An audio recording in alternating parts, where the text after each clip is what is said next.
Board and card games have been with us for millennia, but are they still profitable? Join us and find out.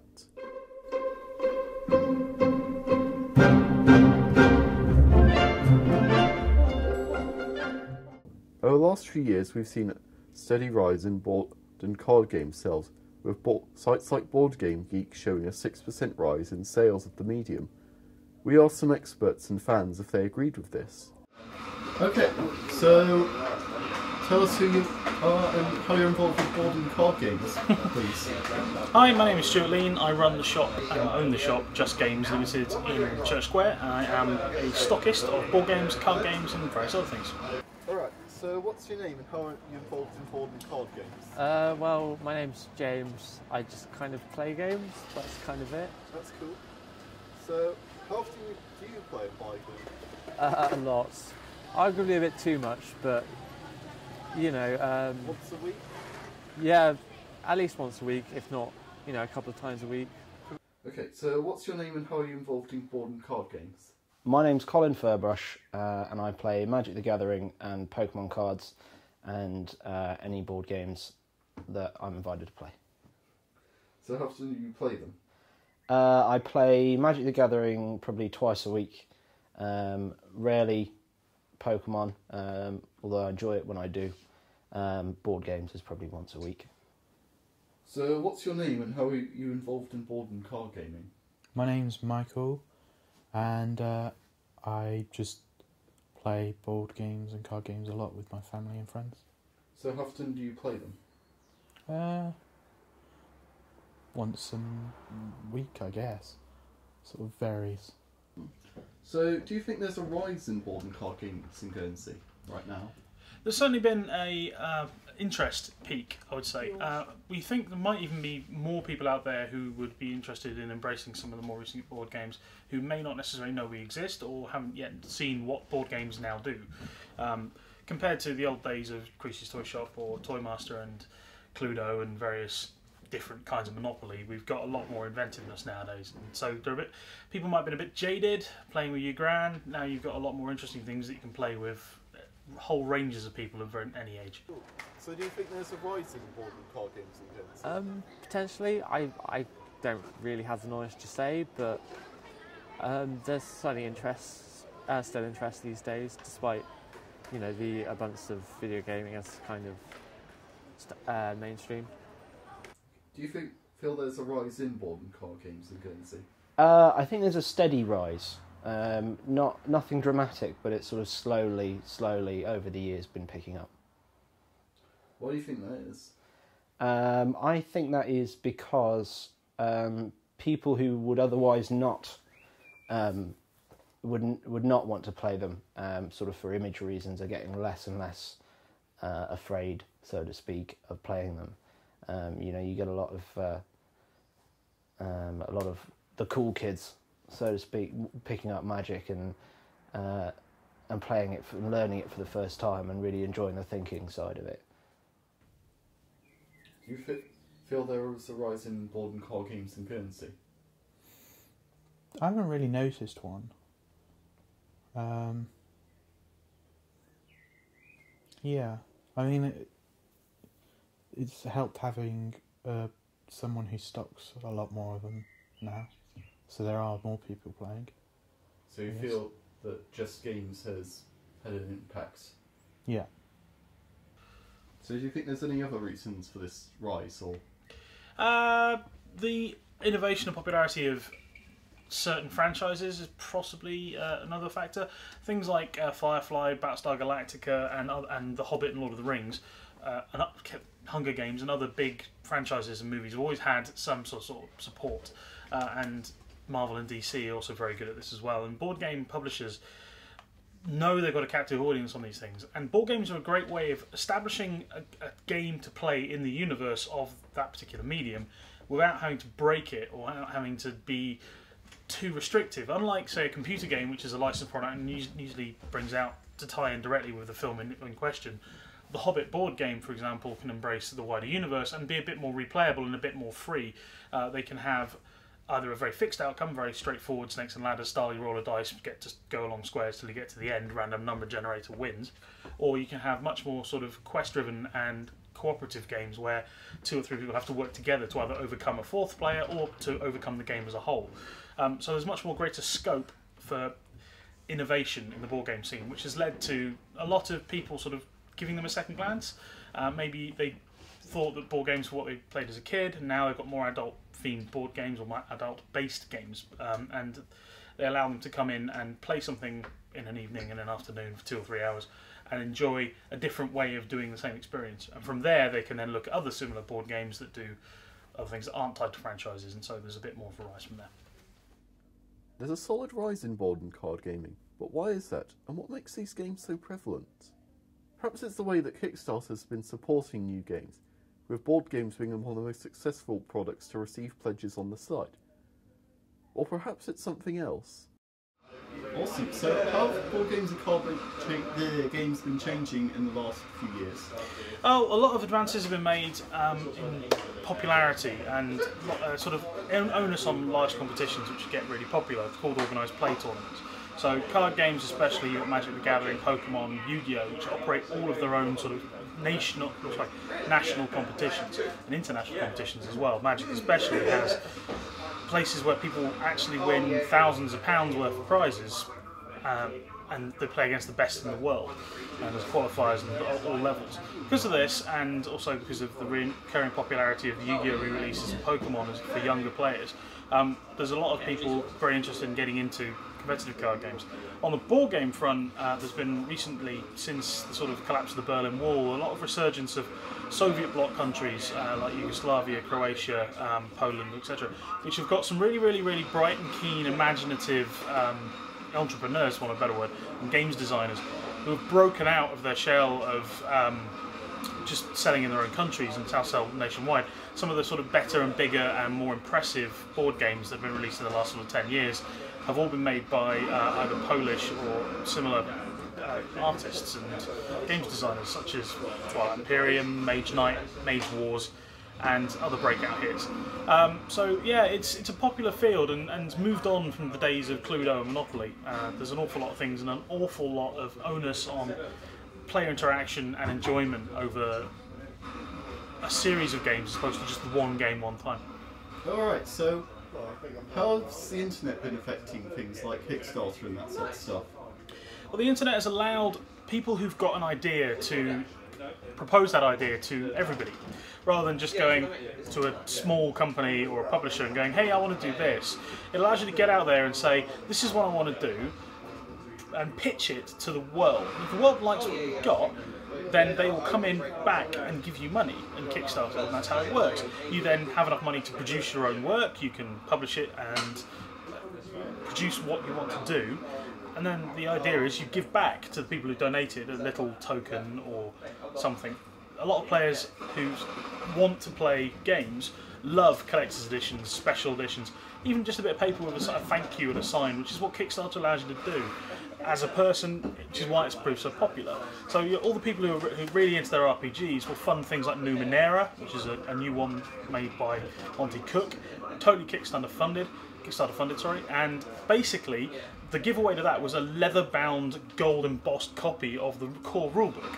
It's just a core rulebook, but it looks lovely, and that's the kind of extra incentive you can get. And all it took was people to just give you money, and by giving them money, they can make the game.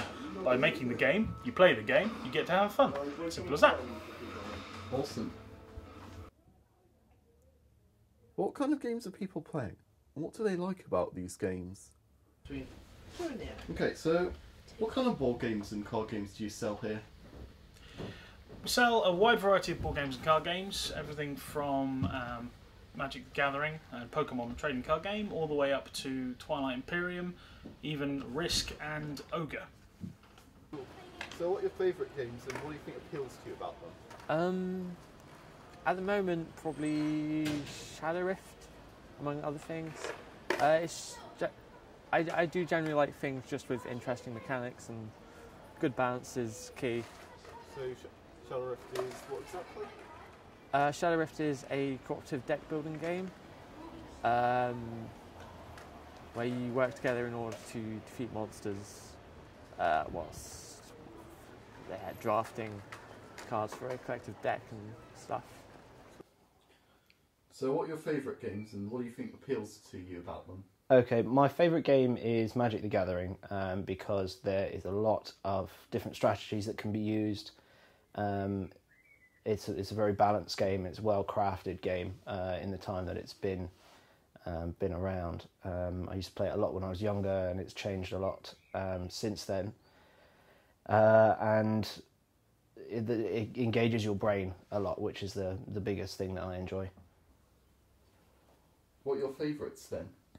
Well, I like stuff like RPGs, and I play Warhammer a lot. And one of my favourites at the moment is Avalon. What do you think appeals to you about these games? Well, the thing that appeals to me about Avalon is trying to read people. I find that it's very interesting, see whether they're lying or not. So what games are popular locally and what's emerging locally that wasn't so popular until you turned up? Well, there's always been a base level of interest in a lot of the sort of more popular brands like Games Workshop stuff, Warhammer and Warhammer 40k. Back when I was a kid, we used to play it. You'd have to mail order everything. Back then we had to use a fax machine or physically pick up the telephone and order it, and that was a hassle and a half. Internet has made that easier, so a lot of people can get into it via online ordering. But that doesn't really engender a local community. You're kind of all just your mates, and what we've tried to do and what's happened is, because people now have a place to come and get together, a lot of the more niche games have sort of come out of their shells, and people who go, hey, have you tried this? And people get interested in it and go from there. So along with the Warhammer side of things, which a lot of clubs do exist, we've really hit on the Magic the Gathering side of things. As a simple card game, it's really easy to pick up. It's a collectible one, the artwork's nice, the cards themselves are really lovely produced, game mechanics are pretty balanced, there's tons of customization, which means that everybody wants to get involved in different ways, and things that appeal to each individual person are separate. So there's a lot of trading goes on, and so we've effectively grown that market by opening this store. Yeah, the Magic players were there in the first place, and a lot of them have started to come back, but we've also managed to teach, encourage and grow a lot of new players. There's been an awful lot of people who've expressed an interest or come in and seen it being played and gone, oh, what's that? It's really cool, and obviously running Friday Night Magic clubs regularly means that we've been able to really take the ball and run with it and show everybody in Guernsey that there's a place to come and play this game. And you can spend thousands of pounds on it if you want to, but you don't have to. You can get away with spending a couple of quid on a deck, and as long as you're happy playing with that one and you enjoy it, that's all you need. But because of this, and because of the community coming in, and because of people playing on a Saturday afternoon, we've seen a growth in things like X-Wing, which is a miniatures game based on the Star Wars franchise, where you actually use X-Wing and TIE fighters and dogfight in the stars. And it's really been popular, and it's really well produced, the miniatures are lovely, and it's a lovely game to look at and collect as well, and that lends a lot to the popularity. And coupled with that, you've also got smaller niche games like Smash Up and King of Tokyo, which are simple 20-minute jobs. You can play them in a lunchtime, and people have got really turned on to the idea of coming in, having a game, finishing a game and going, rather than having to go put it on hold or keep it to one side and then come back later. So there's been a large growth in the more casual, more fun stuff that's been released in the last sort of 10-15 years, as well as obviously the established giants like Pokemon, Yu-Gi-Oh! And Magic the Gathering. Awesome. Was there anything you're surprised got picked up by the community so fast? There's been an interesting uptake of My Little Pony, which we got in partially as a joke, but also because it's the in thing 5 years ago. My Little Pony was redone, as you might know, and the brony culture has grown since then. It does exist in Guernsey to a little bit, tiny bit degree, but now we've got everything My Little Pony branded, which you could possibly get in. And we see an awful lot of people who aren't fans or aren't aficionados of My Little Pony embracing the subculture, and so you've got card sleeves which are on Magic decks or Yu-Gi-Oh decks. You've got the actual My Little Pony card game, dog tags, tattoos, stickers, you name it, and all of that kind of stuff has just come out of nowhere. Another surprising one was the idea of the deck building game and some of the more niche stuff out of Japan, like Tanto Kure, which is effectively a maid hiring game where you play the master of the house and you have to hire maids to be your chambermaids and teach your children and all the rest of it, and you have a resource called love. But despite being quite garishly manga artist, lots of exploding voluptuous bosoms everywhere and French maid's outfit, despite the slightly dark tone to it, it's a very, very it's a very, very sensible and straightforward game with a very deep mechanic, surprisingly so. So you're playing this game going, this is just a laugh, this is just a joke, and find out actually it's quite well concepted and really well thought out. And yeah, once you get past the obvious fan service of the anime illustrations on the cards, you find out you're actually having a good, fun deck building game. This all seems very interesting, but can board and card games exist in the same market as video games? You'd assume that video games would have the advantage, but with video games multiplayer going into an online focus, that means there's a gap in the market for games that want to get people around a table and have a social focus, which was what recent board and card games have been doing. So you also sell video games here. How do you think the two card games and video games compete in the same market, if at all, or is one dominating over the other at all? Or? Video games are always more popular because they're more immediate. It's very hard to play a board game that requires 2 or 3 players by yourself. Some games have realised this and set up solo modes, but most people will come in and will buy a video game to go home and play that evening. A board game is something you kind of have to plan for a bit. So you have to go, right, oh, this looks really cool. Oh, I really like how this game works. Oh, I need to find some players who want to play it. And so you either get them interested by word of mouth, you say, oh, I've got this really cool game, and come and play it and try it out. Or you have people who are already into get board games, so you go, hey, I've got a new board game, and you sit there and you play it and work it out as a group. But a video game doesn't require that. Even the online ones, you can play at home, sat on your own, and even you may be playing with other people around the world, but it's just you in your own house. So it's a different market. There are many people who buy board games who also play video games, and there are people who play board games because they can't play video games, either because they're photosensitive or they suffer from epilepsy or other things. And so both mediums can exist side by side. It's rare to see anyone who goes, these days anyway, I'm not playing board games because I play video games, and vice versa. If a decent board game comes out that really appeals to them, they'll buy it. If a decent video game comes out that also appeals to them, they'll buy that as well. It's not that they'll prefer one to the other. And it's highly unlikely a video game and a board game are going to come out that are identical to each other. So the crossover isn't there as much as it might be from, say, buying the portable version of a game on a mobile phone or on a 3DS or a Vita versus playing it on a home console like Xbox 360 or PlayStation 3. So do you think that board and card games can exist with video games on the same market? Yeah, they can. I mean, well, as I said, then obviously video games are going to dominate, and to the point where probably more people than not play video games. But I think there's still a place for board games in modern society, because it's just a different hobby, different interest for different people. So do you feel that board and card games can exist on the same market as video games? Absolutely. I think video games is something you can do on your own, and with people who, you can only do it with people who have or play video games. And board games you can teach to people, you get together, you have to be physically there. It's very different. They fulfill very different roles in a games industry. So can board and video games exist in the same market? Yeah, I think they can. I think they appeal to different parts of play. They're completely different. So the board and card game seems to be very flourishing and vibrant. How can you get involved? There are a number of introductory products. We recommend starting with Braggart.